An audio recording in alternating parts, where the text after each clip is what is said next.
Hello everyone, my name is Art Russell. Welcome to my channel. In today's video I'm going to share some information about our essential nature and also about the law of attraction. I'm not sure if you're aware of this, but the two subjects are intimately related. To know about one is to discover about the other, and vice versa. I've had a long time interest in the law of attraction since I was in my late teens to early 20s, through reading books such as Think and Grow Rich by Napoleon Hill and The Power of the Subconscious Mind by Joseph Murphy. That interest has persisted to this day, which is obvious because here I am making videos now about that subject matter to share with you. And my hope is that this information will benefit you in some way, that it will help to improve the quality of your apparent life and also give you a deeper understanding about your essential nature. Now, my apparent journey to the understanding that I currently have has been very complex. It's been a twisting, winding road where I would become interested in the subject of the law of attraction, and then I would back away from it. It was easy to believe that I was responsible for the positive results in my life, as many of you may also feel. But when it comes to the unexpected events that shock us, we can really wonder, now how could I have possibly wanted that? One such example of that was my sudden divorce in 2006. It came out of the blue, at least from my perspective, and this led me to question, now what part of me could have actually wanted that? But to understand this deeply, we need to understand that what is in the subconscious is what will be expressed as our apparent reality. Now, on the surface level, there was nothing within me that thought I wanted a divorce. But beliefs can be tricky. Now, as far as divorce, what belief system I could have held was related to the passing of my father. When I was 16 and he was 54, within 3 days his body-mind passed. And that imprinted my subconscious very deeply with the belief that people that you love can be gone from your life very suddenly. And I saw evidence of that in the way I treated my mom in her later years. Even going to her apartment, if she wasn't in the apartment, I had a key for it that she gave me. I've sometimes found myself, I wonder if she's passed away on the other side of her bed. That type of thing. So there was obvious signs that I was wondering, is she going to leave as quickly or suddenly as my father did? So the belief system doesn't always have to be obvious. I'm not saying that was the case, but I'm definitely saying that when we change our subconscious beliefs, our apparent reality is going to change. As hard as that can be to fathom, because this apparent reality right here appears so solid and material, but science tells us that everything is vibrating. That if we look with a high power microscope, electron microscope, we're going to see that everything is in motion. And that is one of the principles of a book that helped lead to greater understanding for me. And I'm hoping that some of what I share today will help lead you to believe that the good that you desire in life can actually be yours. This is the purpose behind this video, to be of service in some way, to help you know your essential nature beyond name and form, and to also help you manifest a better quality life. So moving on, as part of my healing during my journey after divorce, a 20-year marriage, I took many solo motorcycle trips to the west coast of Canada and down into the United States. And I believe it was in 2012 that I stopped in a little town called Hope, British Columbia. It's just a very small town. And I stayed for a couple of days. And I took the time to I had picked up a book in a city called Kamloops, British Columbia. And the book is called The Kybalion. Now, this isn't the copy. The Kybalion copy that I purchased at that time was a thicker book, and I've given that away to a friend. But the Kybalion is a book about esoteric teachings. And so I took those couple of days on and off between local motorcycle rides to investigate some of the principles of the Kybalion. And I'm going to share those with you today, or a couple of them. So the first one that really seemed trippy to me, and in fact I just couldn't accept it at all, is the first principle of 7 principles of the Kybalion. And the first principle is the principle of mentalism. The all is mind. The universe is mental. Now, I've admitted this in another video that when I first read that, I thought, well, this book is mental. I mean, this is crazy. Because I certainly had been conditioned to believe that this is a physical universe. And it had to be, because I am of flesh and bones. That's what I am. Rather than knowing that our true nature is consciousness or awareness. Spiritual terms, we might call it God, and in scientific terms, they sometimes refer to it as the unified field. In fact, this book is where I first learned more about the term the all in all. And on a basic level, what that means is the all is all there is, and that would be consciousness or awareness. And everything exists within it. It is the container of all. And the all in all means that, let's say the uppercase all, which comes first, is immanent within the all lowercase. That would be body, minds, plants, animals, minerals, everything is within the all uppercase. And the lowercase, we are all held within the uppercase, the all in all. It's an old expression, and a lot of people may not be aware of what it actually means. Now, it was in this book that I also learned the saying, as above, so below. Now, I would have been struggling to understand what that means, and it's also sometimes expressed as within, so without. Basically, what we're holding in consciousness and what we feel very strongly about is what we're going to see expressed as our apparent reality. Now, if you processed reality the way that I used to, if you still do, or maybe there's change going on in your apparent life too, I thought, how can I have an effect on the apparent world? It's so solid, it's concrete, real, as I refer to it in my book. Now, we can examine this a little more deeply through another book.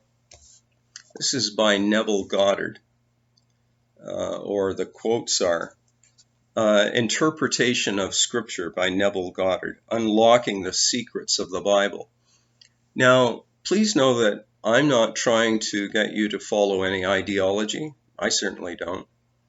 I just have been on this quest for truth most of my apparent life. It's been an innate part of me, part of my journey.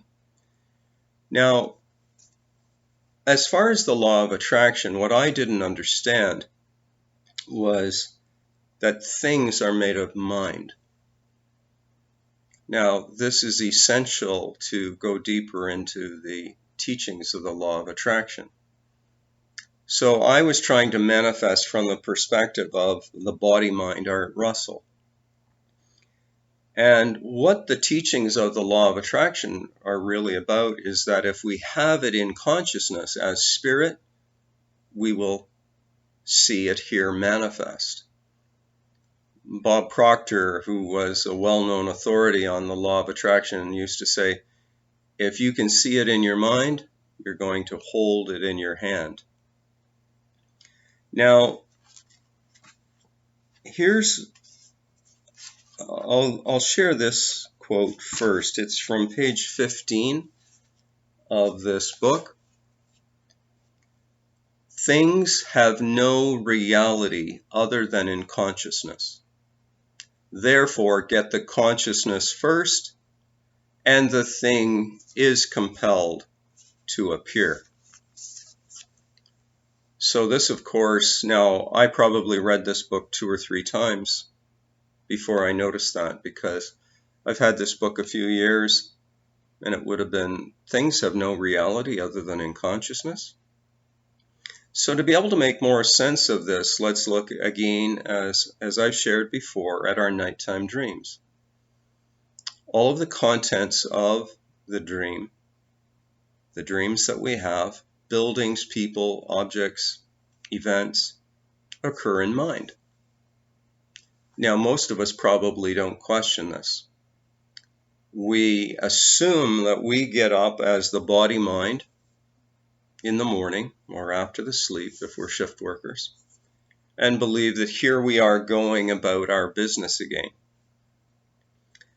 Now, what this would actually be on a deeper level, what I'm suggesting is, just as objects and events and persons were made and rendered by mind in the nighttime dreams, so are events, persons, places rendered, including our body-mind, rendered by mind in this, the waking state.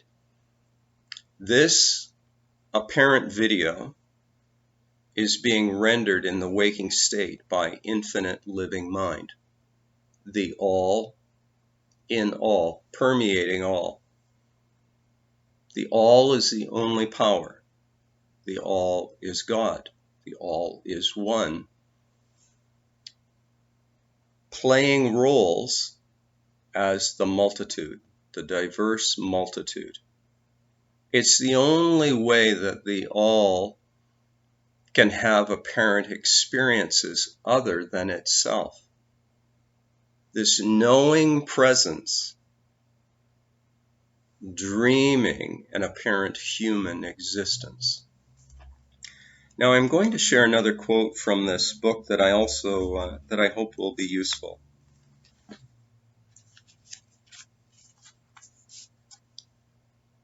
This is a quote from the Bible. A man can receive nothing unless it is given from heaven. The second quote or passage verse, the kingdom of heaven is within you. And then Goddard stated, nothing comes from without. All things come from within, from the subconscious. Nothing comes from without. All things come from within, from the subconscious. So that's where my apparent divorce came from. That's where things that I labeled, events that I labeled good also came from. The subconscious. The mind is rendering all of this. Now, to back this up, I'd like to share a quote from Max Planck, who was considered the father of quantum physics.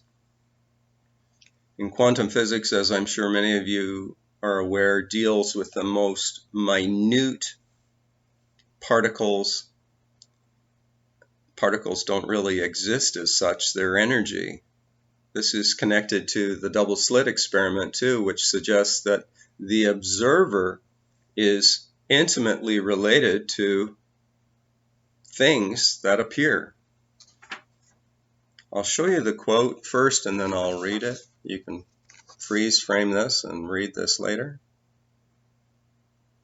There we go. Max Planck stated, "I regard consciousness as fundamental. I regard matter as derivative from consciousness. We cannot get behind consciousness. Everything that we talk about, everything that we regard as existing, postulates consciousness." Now, this makes more sense when we think of our nighttime dreams. When a nighttime dream ends, we certainly don't believe that those characters in that dream really existed beyond the mind that perceived them. What's different about the waking state is that our apparent human journey continues until it stops, and then there's transition.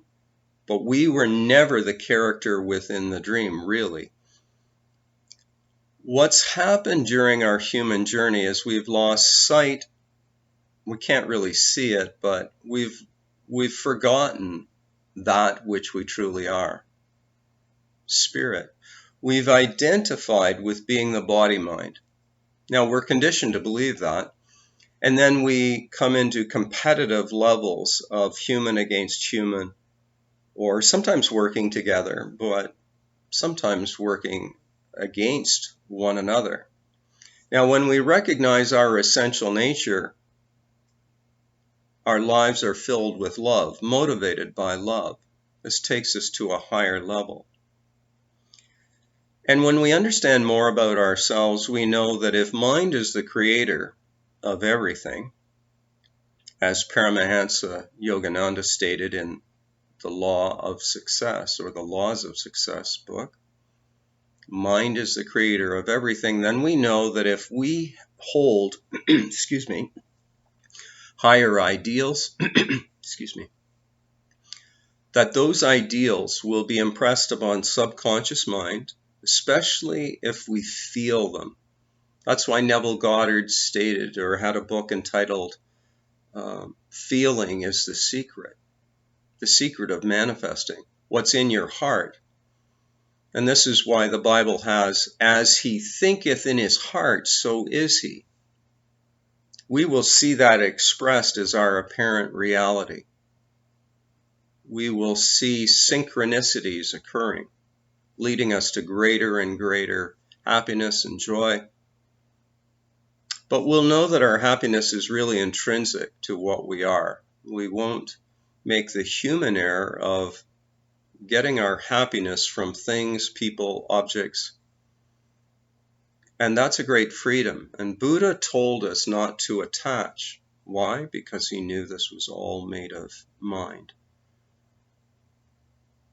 The ancient, the Hindus who originally came from the Indus Valley of India knew this too. And that's a great source of wisdom.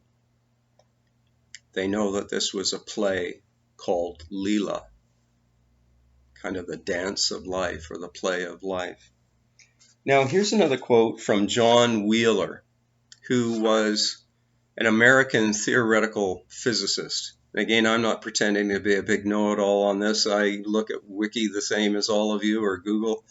But it's my aim to share this to help you manifest better health, greater wealth, improved relationships. And perhaps some of this information can help you realize that what you do have in mind is very important. Here's one of the quotes from John Wheeler. Again, you can freeze frame this later and read it or look it up online. And here we go. The universe does not exist out there, independent of us. we are inescapably involved in bringing about that which appears to be happening. I like the word appears. That's definitely part of Vedanta understanding too. Appearances. We are not only observers, we are participators. In some strange sense, this is a participatory universe. Physics is no longer satisfied with insights into particles, fields of force into geometry, or even into time and space. Today we demand of physics some understanding of existence itself. Now, from a wisdom point of view, existence brings up the issue about what is real. And with Advaita Vedanta, speaking about non-duality, what we would claim is real is that which doesn't change. Now, our body minds definitely change, so that basically leaves that out of it. The world changes. Buildings that were here 50 years ago, 100 years ago, are not now. Same with people, same with other forms. But the knowing with which experience is known doesn't change. It's not affected by the apparent appearances in the waking state. The knowing which knew my experience, the experience of Art Russell at 5, 15, 25, 35, 45, and onward, is the same knowing. It's eternal. It's not a guy sitting up on a cloud. It's consciousness, awareness, being. Being was here first, and being will be here long after this body-mind has passed from the waking state. I'm going to provide a link that I did in one of my most recent videos to video about cloud bursting. And I'm hoping that that will also challenge some of your views about reality. Because I'll attach two of them again, of these videos of cloud bursting at a local conservation area. This is something that we're not supposed to be able to do if the universe exists independent of our observance. But it's something that can definitely take place when we know ourselves at a deeper level. That's where our freedom is, liberation from the perspective of identifying with being our body-mind. We are so much more, and I hope you'll investigate this deeply and use this knowledge about the law of attraction to help you manifest more effectively. If you've enjoyed this video, I invite you to subscribe, share, and like. More information is available through my free articles at thinktwice.me and my book entitled This Taste of Flesh and Bones, which is available from Amazon. Thank you very much for watching. I love all of you, and this is very heartfelt. Bye for now. We'll talk again soon.